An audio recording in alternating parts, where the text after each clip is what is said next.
So the negotiations that are about to begin in Warsaw, in Poland, are a continuation of a long process that really was launched in 1992 at a United Nations Conference on Environment and Development.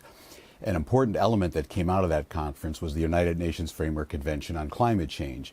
This is the 19th of a set of annual meetings of that Convention on Climate Change, the purpose of which is essentially to establish international frameworks, whether they're treaties or other mechanisms, that allow the nations of the world to together cooperate on reducing the risk of global climate change.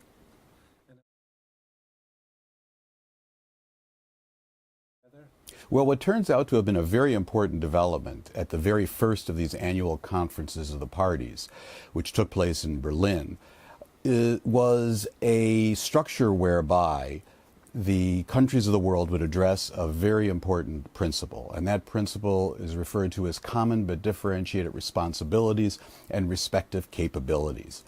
What that mouthful was then interpreted to mean in Berlin was that there would be a distinction, a dichotomous distinction between the so-called industrialized world and the so-called developing world. I use the adjective so-called because of the fact that it's really not that clear that the countries of the world fall into two categories. What this typically means is the OECD countries in the what is called Annex 1 of the agreement, the industrialized world, and all the other countries not part of it. Now, that's a reasonable distinction if you want to take at the extremes the United States versus countries in sub-Saharan Africa that are stuck in terrible poverty. But then when you think about countries such as China, India, Brazil, Korea, South Africa, Mexico, the large, rapidly growing, emerging economies, well, they're sort of in a netherland in the middle. And in fact, when you look at the 195 countries of the world, it's a continuous spectrum of wealth. So what we wound up with in the Kyoto Protocol was a numerical version of this mandate that came out of Berlin, this dichotomous distinction, that the countries that then were part of the OECD essentially took on targets and timetables for emissions reductions, and the other 150 or so countries did not have any responsibilities whatsoever. 50 of those countries that are thereby left out of having responsibility now have higher per capita income than the poorest of the countries that do have responsibility. So the system, even if it made sense on the basis of equity originally, it certainly doesn't in terms of that list. Furthermore, it prevents progress because what it means is that approximately half of the emissions are left off the table. Furthermore, the emissions rate of growth in the OECD countries is zero. The emissions are either declining or are flat. Emissions in the U.S. have been declining the last few years and will continue to. The rapid emissions growth is, of course, in these large emerging economies, and they're not part of the system. So what's been important is to try to break that mold, to move beyond that. That began to happen in 2011 at the annual conference that took place in Durban, South Africa.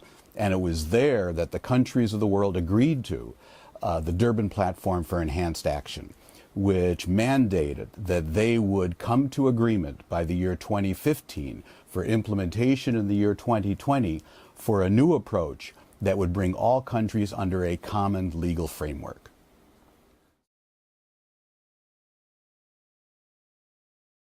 So the major task in Warsaw, and really the opportunity, is to continue progress, is to prepare the way for the talks in 2015, which will take place in Paris, in order to put in place whatever the agreement is that they can reach under the Durban Platform for Enhanced Action. So the best way really to think about these annual negotiations is rather than there being a short race, they're a long relay race. And the important thing in Warsaw is to pass the baton.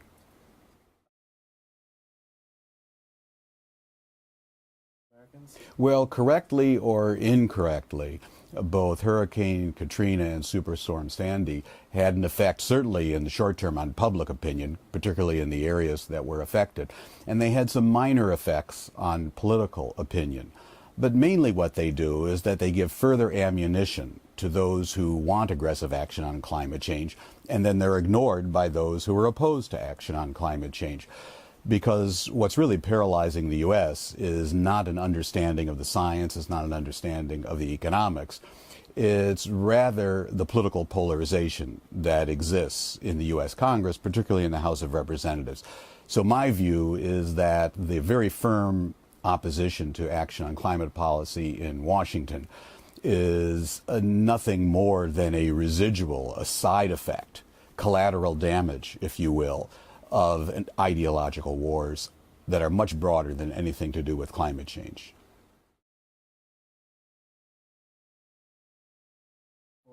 So actually quite a bit is happening in terms of climate change policy in the United States. Not all of it goes under the label of climate policy. So we have, under the stimulus plan, there is $80 billion of spending for increased energy efficiency. In addition to that, there are 5 rules that are moving through the regulatory process that affect coal-fired power plants on SOx, NOx, particulates, cooling water withdrawals. And these are extremely important in terms of driving up the cost of investing in new coal plants and dispatching electricity from existing coal plants. Now, those rules don't have the word CO2 in them, but they will have profound effects on carbon dioxide emissions.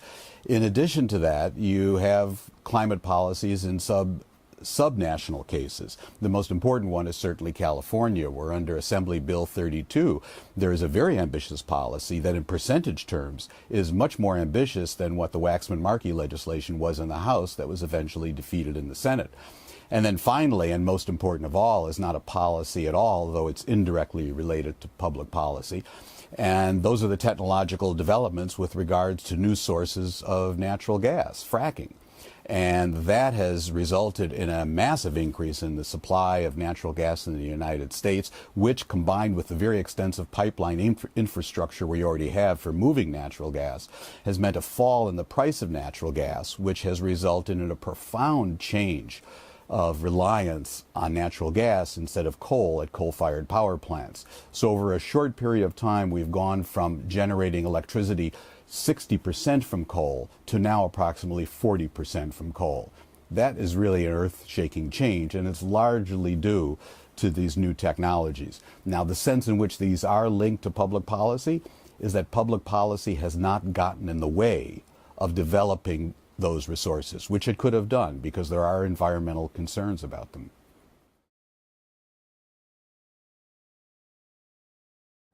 So I'll be going to Warsaw to COP19 for the negotiations together with our executive director, Robert Stowe, project coordinator Jason Chapman. And what we'll be doing there, a variety of things. We'll be holding 2 major events. These are called side events, and these are events that will put together a panel. We usually draw overflow crowds at these for the Harvard Project on Climate Agreements. This time we're doing 2 of these events. One of them is going to be focusing on the Durban Platform for Enhanced Action and what are some of the opportunities for innovative policy architectures for 2015 that could be put together under that. This builds upon a workshop that we did just last spring in Berlin with the Mercator Research Institute for Global Commons and Climate Change. Our other event that we'll be doing there, which is joint with the International Emissions Trading Association together with the NL Foundation, is going to focus on a very important element of international policy architecture, and that's linkage. Because around the world we have policies arising at the regional level, as in Europe, at the national level, as in Australia, and at the subnational level, as in California. There are tremendous pressures and advantages of linking these together, and that's what we're going to be focusing on in that event.